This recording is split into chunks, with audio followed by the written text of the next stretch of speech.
Hello बच्चों, इस 10th की साइंस क्लास में आपका स्वागत है। और आज का जो टॉपिक आपको मिल रहा है वो है वाष्पोत्सर्जन। वाष्प उत्सर्जन अगर देखते हैं तो वाष्प का उत्सर्जन इसका मतलब हम कह सकते हैं कि ये बात पादप के लिए लागू हो रही है। तो पौधों के जो वायुवीय भाग होते हैं, वायुवीय मतलब जिसमें से ये वायु निकलती है, बाहर निकलती है, तो और वायु के रूप में जो हमारा जल है पौधों के अंदर से वही बाहर निकलता है। तो अर्थात छिद्र वाले भाग जो होते हैं उसी को वायुवीय भाग कहते हैं। तो पौधों के वायुवीय भागों से जो पानी का, पौधे के अंदर जो पानी होता है, आप जानते हो कि पौधों में पानी पाया जाता है, तो वो वाष्प के रूप में जो उड़ता है, बाहर निकलता है, उसी उड़ने की क्रिया को हम कहते हैं वाष्पोत्सर्जन या उत्स्वेदन कहते हैं। तो पौधों के वायुवीय भागों से जो पानी का वाष्प के रूप में उड़ने की जो प्रक्रिया होती है उसे ही वाष्पोत्सर्जन या उत्स्वेदन कहते हैं। तो पौधों द्वारा ये अवशोषित जो जल का 98% भाग जो होता है वो पत्तियों और तनों द्वारा वाष्प के रूप में उत्सर्जित होता रहता है। ये वाष्पोत्सर्जन की क्रिया अगर देखते हैं तो पौधों के 3 भागों से होती है।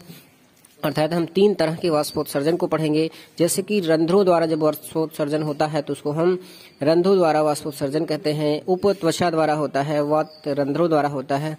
तो इन तीनों की बात करते हैं तो थोड़ा थोड़ा इसके बारे में देख लेते हैं। जैसे रंध्र किसे कहते हैं, तो पत्तियों तनों की सतह पर, पत्तियों और तनों की सतह पर जो पाए जाने वाले छोटे छोटे छिद्र होते हैं उन्हें हम क्या कहते हैं, रंध्र कहते हैं।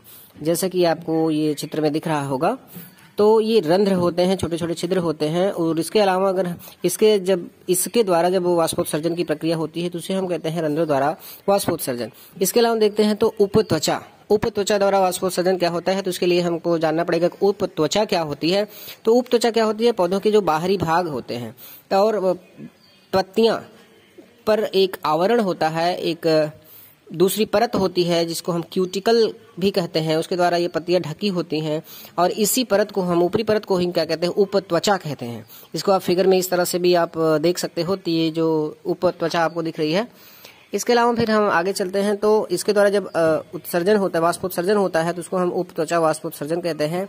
और तीसरा शब्द आता है आपको वातरंध्र। वातरंध्र क्या होते हैं, अब वृक्षों के तने पर हम देख सकते हैं, या शाखाओं पर देख सकते हैं, या छाल में जो छोटे छोटे छिद्र होते हैं उसे हम क्या कहते हैं, वातरंध्र कहते हैं। इस तरह से ये फिगर में आपको नजर आ रहा होगा।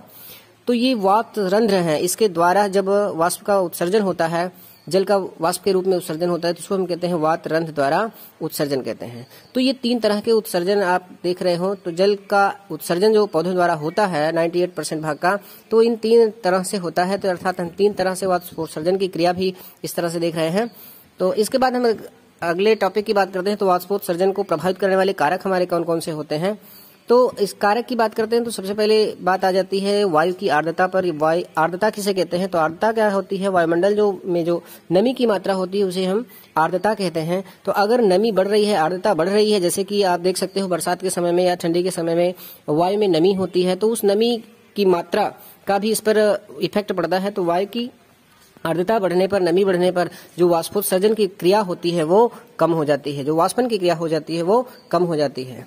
और दूसरी बात करते हैं वायु की गति का भी इस पर प्रभाव पड़ता है। तो वायु की गति अगर तेज है तो वाष्पोत्सर्जन अधिक होता है, और अगर वायु की गति कम है तो वाष्पोत्सर्जन कम होता है। इसके अलावा अगर हम प्रकाश की उपस्थिति में देखते हैं तो प्रकाश की उपस्थिति में भी वाष्पोत्सर्जन अधिक होता है, अर्थात प्रकाश भी अनिवार्य होता है इसके लिए। और उसी प्रकाश से संबंधित ही हम देख लेते हैं ताप अगर अधिक है, ताप बढ़ता है तो वाष्पोत्सर्जन की क्रिया भी बढ़ जाती है, और ताप अगर कम होता है तो वाष्पोत्सर्जन कम होती है। इसका वाष्पोत्सर्जन का सिंपल एग्जांपल आप देख सकते हो। जिस तरह से कपड़े सूखते हैं, तो कपड़े सूखने पर भी उसमें कपड़ों में उपस्थित जो जल होता है वो वाष्प के रूप में निकलता है, तो इसको हम वाष्पीकरण या वाष्पोत्सर्जन कहते हैं। ठीक इसी प्रकार से पौधों द्वारा भी ये वाष्प के रूप में जल का उत्सर्जन होता है।